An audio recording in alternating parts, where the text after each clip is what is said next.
parce que tu m'as vu, tu crois. Heureux ceux qui croient sans avoir vu. C'est la phrase de l'évangile de ce dimanche, la phrase avec laquelle presque le dialogue avec les disciples finit, après que saint Thomas a pu mettre ses doigts dans les blessures du Seigneur. Et c'est une phrase, celle-ci de Jésus, qui, je dirais, appartient au groupe des affirmations les plus énigmatiques, les plus mystérieuses de Jésus. Parce que pourquoi l'on devrait être plus heureux à cause de croire sans voir? Donc Jésus met ensemble la foi, notamment la foi sans voir, donc la foi tout court, et la joie. Si on lit l'affirmation du Seigneur en latin, ça sonne comme ça. Beati qui non viderunt et crediderunt. Et là, il y a une nuance qui s'annonce. Beati. Beati.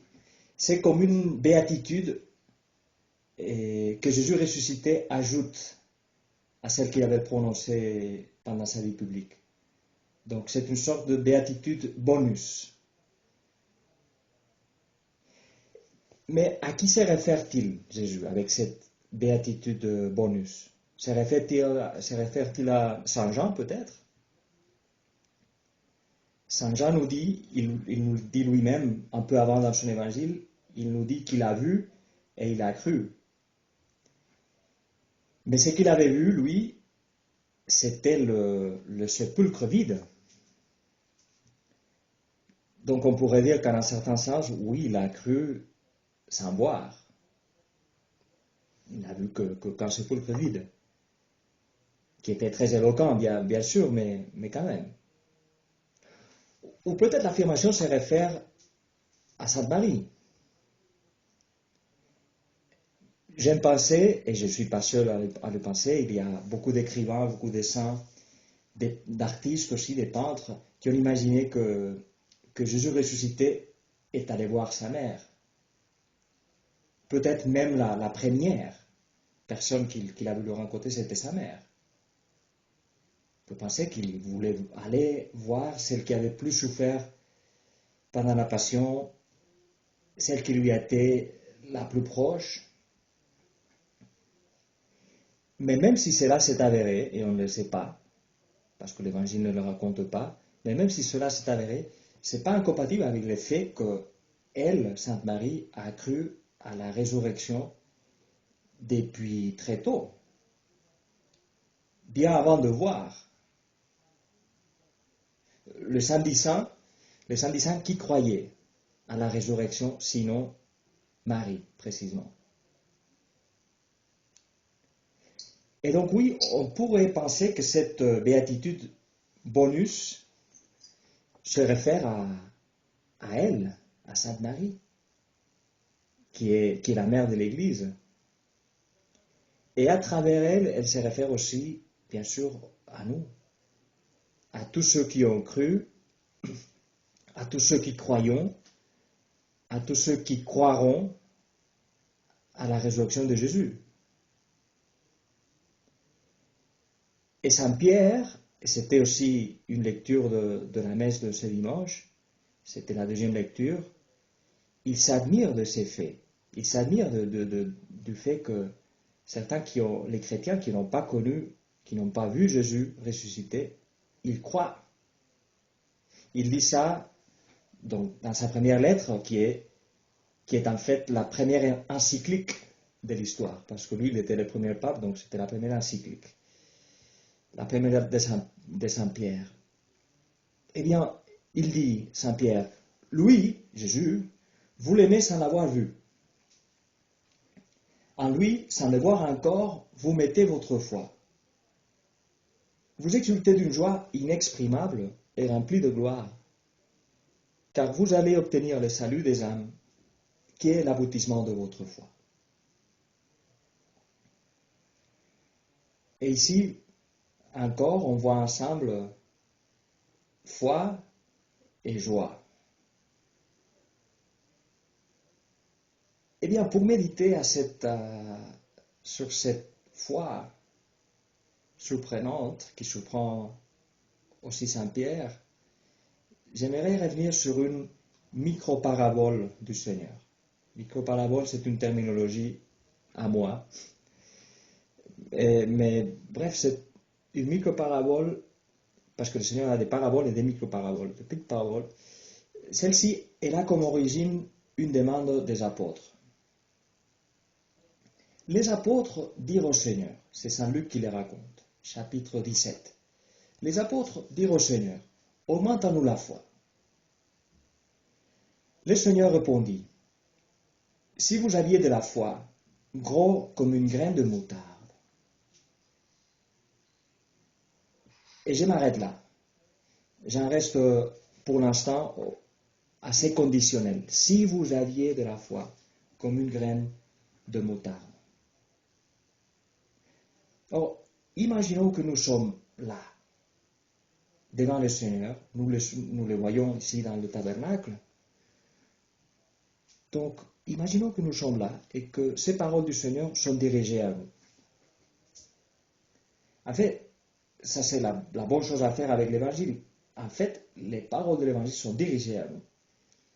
Le Seigneur nous les dit. Et donc, nous demandons au Seigneur de nous faire grandir la foi.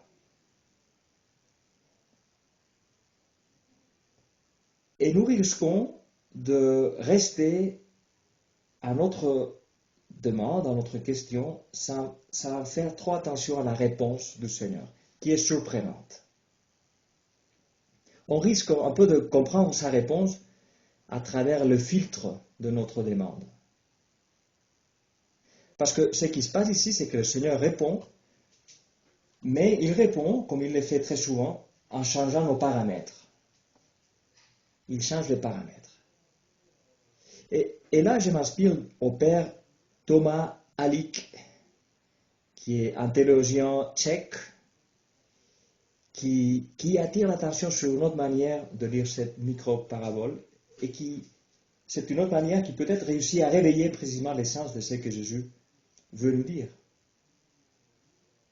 Alors, d'abord, tenons compte d'un fait, et c'est que les textes de Saint Luc, en grec, l'original grec, ne dit pas la foi gros comme une graine de moutarde, mais tout simplement, le texte dit la foi comme une graine de moutarde. C'est ça, c'est que le texte dit. Bien sûr, Jésus pense, vous me direz, il pense à la petitesse de la sémence. Il y a un autre endroit où Jésus parle de la graine de moutarde, et il dit c'est la plus petite de toutes les semences. Donc oui, bien sûr, Jésus pense à la petitesse. Mais nous risquons de rester d'être un peu fixés sur les dimensions et de rester là. Et notre langage même, la traduction elle-même, le montre. Gros comme une graine de moutarde. Alors nous imaginons la graine dans la main de Jésus et nous disons, oui, tiens, c'est tout petit. Mais Jésus nous parle de la petitesse, mais pour nous faire regarder au-delà de la taille. Et ça, l'on le voit très clairement sur le texte de Saint Matthieu, où Jésus développe un peu plus sa pensée, la micro-parabole. Il dit, le royaume des cieux est comparable à une graine de moutarde qu'un homme a prise et qu'il a sémée dans son champ. C'est la plus petite de toutes les semences. Mais quand elle a poussé, elle dépasse les autres plantes potagères et devient un arbre si bien que les oiseaux du ciel viennent et font leur nid dans ses branches. Alors, je vais essayer de vous partager. Vous devriez voir maintenant une photo dans vos écrans là, et avec la graine de moutarde qui est poussée, qui est devenue un arbre. Un arbre, bon, comme il faut. Donc, une fois comme une graine de moutarde. C'est quoi une fois comme une graine de moutarde? C'est une foi qui ne semble pas pouvoir donner grand-chose et qui par contre arrive à pousser et à devenir un refuge pour les gens. Et donc, nous demandons une foi plus grande et le Seigneur semble nous dire, et qu'est-ce que vous voulez en faire d'une foi si grande? Regardez que votre foi pourrait être petite, humble, insignifiante comme une graine de moutarde, mais puissante aussi comme une graine de moutarde. Elle donnerait son fruit, elle montrerait toute sa force. Vous auriez dit, et là je continue où je m'étais arrêté, vous auriez dit à l'arbre que voici, déracine-toi et va te planter dans la mer, et il vous aurait obéi. Quel est le point de Jésus? Qu'est-ce qu'il veut nous dire? Eh bien, Jésus veut souligner un paradoxe. Il veut nous faire voir qu'il y a une petitesse dans laquelle réside la grandeur. Et que par contre, il y a des grandeurs qui ne cachent derrière que de la petitesse, de la médiocrité.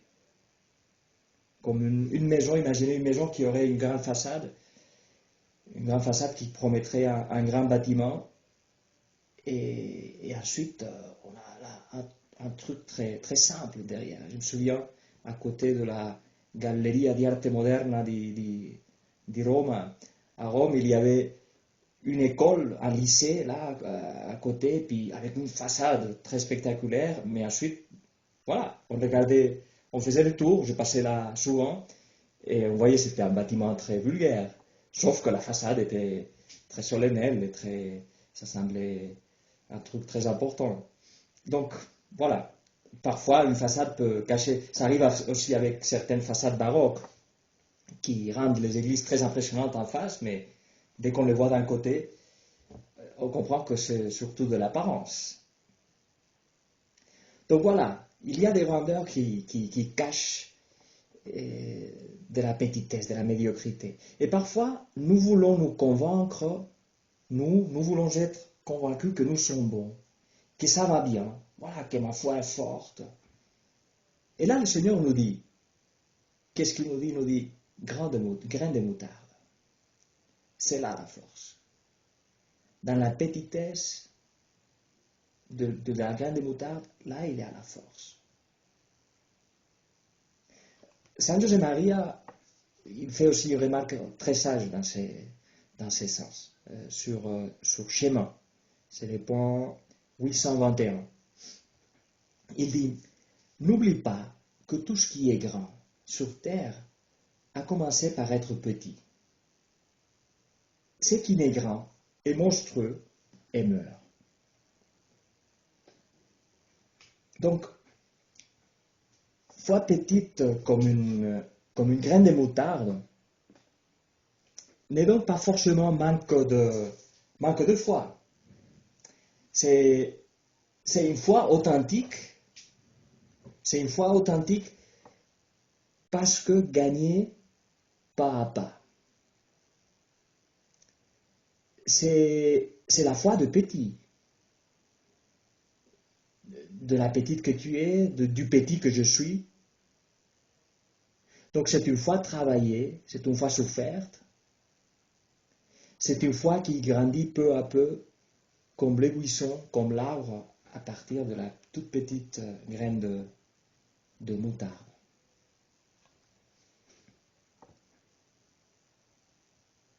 Solovyov, je ne sais pas si vous avez entendu parler de Solovyov, c'est un auteur russe du 19e siècle. Il est mort en fait en 1900. Il était le grand référent intellectuel de Dostoïevski, de Fyodor Dostoïevski. Eh bien, Solovyov disait qu'il y a deux types de connaissances. La connaissance facile, qui est abstraite, théorique, et la connaissance difficile, qui est concrète et qui est relationnelle. La connaissance facile, ça consiste à savoir des choses, mais des choses qui restent comme des faits, des connaissances qui ne font pas vraiment partie de nous. Donc c'est une connaissance, on pourrait dire, théorique. Mais ensuite, il y a la connaissance difficile, qui est la connaissance qui n'est pas forcément une connaissance pour pour des docteurs en théologie. Elle est difficile parce que, en outre, c'est pas forcément si difficile d'avoir un doctorat en théologie. Mais, bref, c'est plus difficile dans d'autres disciplines. Mais la connaissance difficile est la connaissance des choses que nous savons parce que nous les avons vécues. Parce que nous en avons fait l'expérience. Des choses que nous avons souffert. Donc ce sont les choses qui sortent de la vie et qui sortent aussi des conversations avec les gens, de dialogue, qui sortent de la prière finalement, de dialogue avec Dieu. Sainte Thérèse d'Avila disait que c'est la compréhension de ceux qui sont passés par quelque chose. Elle a une expression dans son livre de la vie, Libro de la Vida. Elle dit, no lo creerá ni entenderá, sino quien hubiere pasado por ello. C'est-à-dire, ce que je vous raconte ne va pas le croire, ne va pas le comprendre que celui qui aura passé par cela. Eh bien, de même qu'on peut dire qu'il y a deux types de connaissances, connaissance facile, connaissance difficile, on pourrait dire qu'il y a deux types de foi. Il y a la foi facile qui aspire tout au plus à accumuler des sécurités en évitant un peu les questions que la vie nous pose ou les questions que les gens nous posent aussi. Des questions qui sont parfois difficiles, qui nous font rendre compte que notre foi, peut-être sur un point ou l'autre, est un peu superficielle, que nous avons besoin d'approfondir. Donc, la foi facile, qui renonce à se poser des questions, et qui donc peut sembler solide, mais elle est gonflée, elle n'a pas de profondeur. Et donc finalement, elle est fragile. Donc, la foi facile, ou par contraste, la foi difficile, la foi soufferte. Et celle-là est la foi qui grandit peu à peu. C'est la foi qui grandit dans les déserts, comme comme cet arbre, cette graine de moutarde. On voit même le chameau, là, au fond. Donc, la foi difficile, la foi soufferte, la foi qui s'efforce de comprendre, c'est une foi incarnée. C'est une foi, pour dire, faite au petit feu. C'est la foi de ce que Saint Jean-Paul II appelait le pèlerinage de la foi. C'est dimanche de la miséricorde, vous me faisait penser à Saint Jean-Paul II qui a institué cette fête. Et qui, comme vous le savez, vous vous souviendrez, il y a 15 ans, il est décédé la veille de cette fête-là, qui, logiquement, ne coïncidait pas cette année avec la même date, parce que ça change, Pâques, d'une année à l'autre, mais quand même, Jean-Paul II. Donc, Jean-Paul II parlait de pèlerinage de la foi. Le pèlerinage de la foi qui désigne l'histoire intérieure, pour ainsi dire, l'histoire des âmes. C'est une expression qui apparaît, celle-ci, du pèlerinage de la foi, qui apparaît dans son encyclique sur Sainte Marie. Et Saint Jean-Paul II réfère cette expression d'abord à elle, à Sainte Marie, et à travers Sainte Marie, à tous les chrétiens.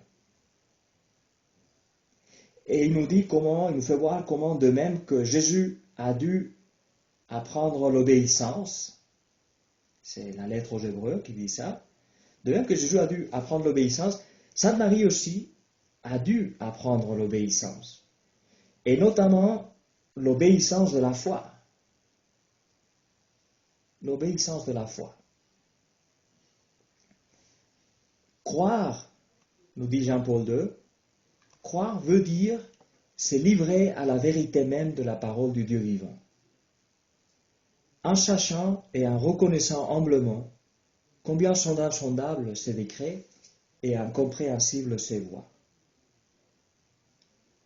Marie, qui par la volonté éternelle du Très-Haut s'est trouvée, peut-on dire, au centre même de ces voies incompréhensibles et de ces décrets insondables de Dieu, Marie s'y conforme dans l'obscurité de la foi, acceptant pleinement le cœur ouvert à tout ce qui est prévu dans les plans divins.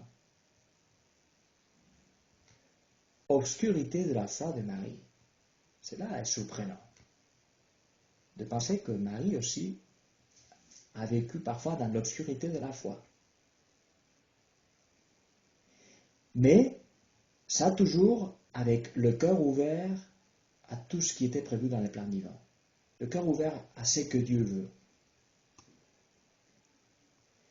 Je voyais hier soir, une entrevue à George Pell, le cardinal australien, que, comme vous savez, après 400 jours d'emprisonnement et après plusieurs années de lynchage médiatique, il a été exonéré par le tribunal suprême de l'Australie des charges très graves dont on l'avait accusé. Moi j'ai suivi le cas pendant les derniers mois, c'était vraiment tellement invraisemblable ce dont on l'accusait, les circonstances, etc. Eh bien, heureusement, on peut dire, heureusement, on a pu lui rendre justice. Et eh bien, un journaliste qui est précisément, il n'est pas chrétien, mais il est inquiet avec l'ambiance, même après cette décision de ce tribunal, et décision définitive, qui est inquiet avec la lecture que d'autres journalistes continuent à faire sur l'affaire. Il dit, écoutez, c'est fini. Eh bien, ce journaliste qui s'appelle Andrew Bolt, B-O-L-T, je vous conseille, pour vous voir sur Internet seulement, c'est en anglais un peu, c'est l'Australien qui a un accent qui n'est pas évident, mais c'est une belle entrevue, celle de Andrew Bolt au cardinal Pell. Et à un certain moment, le journaliste lui pose cette question, lui dit, si à quelques moments, il a dû dire au Seigneur quelque chose du genre, Seigneur, Seigneur, pourquoi m'as-tu abandonné? Comme Jésus l'a dit sur la croix. Et le cardinal Pell, avec beaucoup de simplicité, il dit, bon, surtout, ce que je lui disais, c'était, what are you up to? C'est-à-dire, Seigneur, qu'est-ce que tu fabriques? Où est-ce qu'on va? Eh bien, ça va tout à fait dans la ligne de la foi de Marie, de cette foi dans l'obscurité, mais cette fois avec le cœur ouvert à ce que Dieu veut. La foi de Marie qui était une foi petite, pas parce qu'elle était faible, mais petite parce que c'était une foi qui ne comprenait pas toujours, qui souvent ne comprenait pas. Même l'Évangile nous le dit quelquefois. Avec la réponse de Jésus, l'enfant Jésus au temple, ils n'ont rien compris. Donc, petite, la foi de Marie, parce que c'était une foi qui ne comprenait pas toujours, qui ne pouvait pas se confier à elle-même, mais qui était plutôt faite tout entière de confiance à Dieu. Confiance, ça vient de confido, en latin, et là il y a la foi, la fides, et con, c'est un préfixe qui embrasse, et donc qui veut dire, confido, confiance, veut dire littéralement, j'ai mis toute ma foi en toi. J'ai mis toute ma foi en toi. Donc, la foi de Marie, c'est une foi qui confie. Mais c'est une foi qui, en même temps, mène avant un effort patient pour comprendre. Et ça, on le connaît aussi par l'Évangile. Marie ne perdait pas en détail de tout ce qui s'est passé autour d'elle, tout ce qu'elle entendait, tout ce qui est arrivé.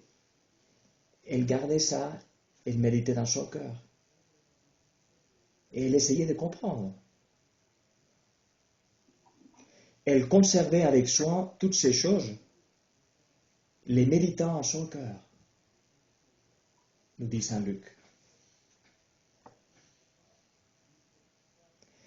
Et aussi Saint Luc nous laisse une phrase de Sainte Élisabeth, un éloge de Sainte Élisabeth lors de la visitation. Sainte Élisabeth dit « Bienheureuse celle qui a cru ». Bienheureuse celle qui a cru. Parce que Marie, eh bien, elle avait vu un ange, oui, elle avait vu un ange qui lui a annoncé ce qui allait se passer, mais ensuite la vie a continué. Est-ce que ce que l'ange lui avait dit, est-ce que c'était pas un rêve? Est-ce que ça allait s'avérer? Et là, Sainte Marie, elle a cru. Elle a cru sans voir.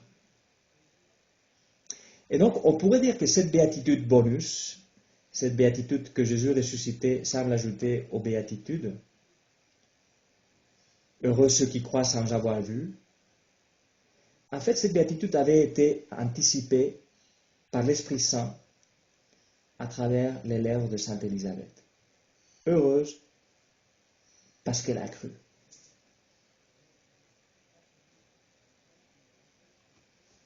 Jean-Paul II, en passant à cet éloge, à cette bénédiction, il ajoute encore que cette bénédiction atteint la plénitude de son sens lorsque Marie se tient au pied de la croix de son Fils.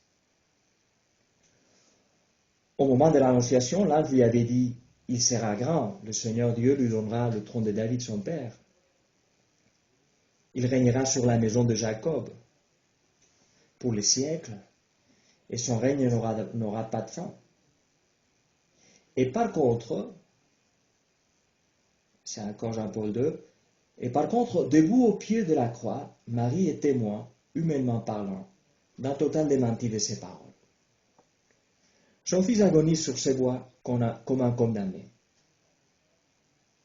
Comme elle est grande, comme elle est alors héroïque l'obéissance de la foi, dont Marie fait preuve face au décret insondable de Dieu. Comme elle se livre à Dieu, à celui dont les voies sont incompréhensibles. Eh bien, la foi de Marie est une foi grande parce que c'est une foi petite, parce que c'est une foi soufferte. Si elle est devenue grande, sa foi, elle est devenue parce qu'elle a fait de l'espace à Dieu. Parce qu'elle a grandi dans le dialogue permanent avec Dieu. Seigneur, qu'est-ce que tu fabriques? Où est-ce qu'on va?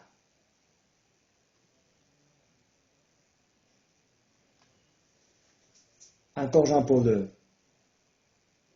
Elle a cru la première. Et cette foi de Marie, cette foi héroïque, précède le témoignage apostolique de l'Église et demeure au cœur de l'Église, caché comme un héritage spécial de la révélation de Dieu. Tous ceux qui participent à cet héritage mystérieux de génération en génération, et là nous y sommes, tous ceux qui participent à cet héritage, acceptant le témoignage apostolique de l'Église, participent en un sens à la foi de Marie. Nous participons à la foi de Marie.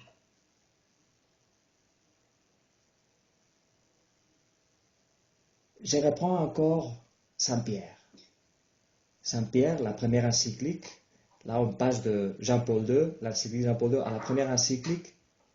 Saint Pierre qui dit « Aussi vous exultez de joie, même s'il faut que vous soyez affligés, pour un peu de temps encore, par toutes sortes de preuves.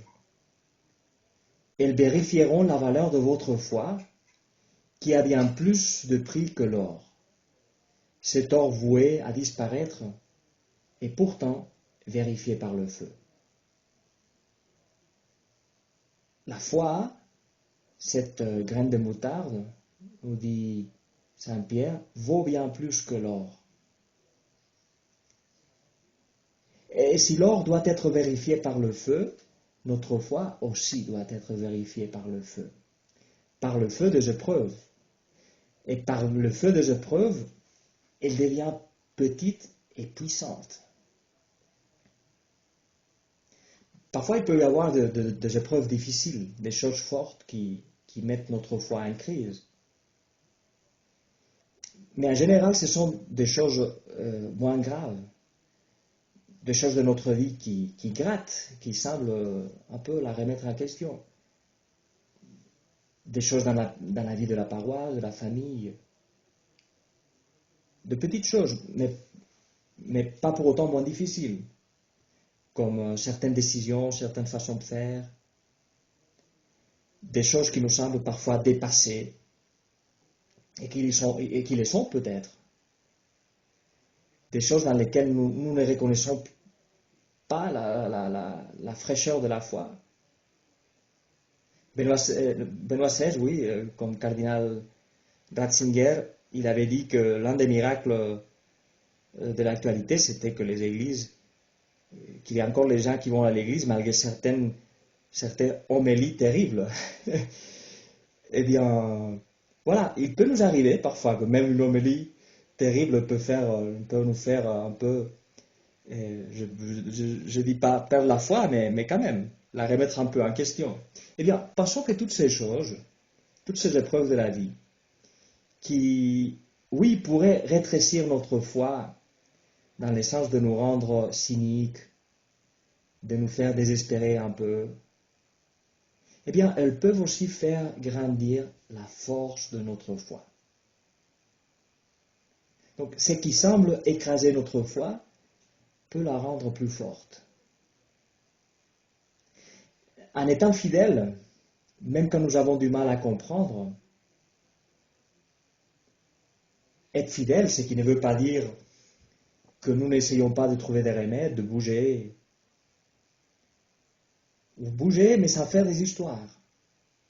Eh bien, en étant fidèle, le Seigneur nous rend la foi plus petite et plus forte, comme la graine de moutarde. Petite et simple, mais puissante, comme la joie. Comme la joie dont Chesterton disait que la joie est la petite publicité du païen, mais le secret gigantesque du chrétien. Eh bien, Sainte Marie, aide-nous à faire aussi, nous, notre pèlerinage de la foi, qui est aussi un pèlerinage de la joie. Si nous pensons à Marie entourée des apôtres, après que Jésus est parti au ciel, nous sommes certains que sa joie est devenue, à mesure que les années s'est passées, chaque fois plus intime, plus forte. Eh bien, Sainte Marie fait que notre foi et notre joie deviennent de plus en plus petites et puissantes, comme une graine de moutarde, pour qu'elle puisse être refuge pour beaucoup de gens. Je te remercie, mon Dieu, des bonnes résolutions, des actes d'amour et des inspirations que tu m'as communiquées dans cette méditation. Je te demande de l'aide pour les mettre en pratique. Ma Mère Immaculée, Saint Joseph, mon Père et Seigneur, mon ange gardien, intercédez pour moi.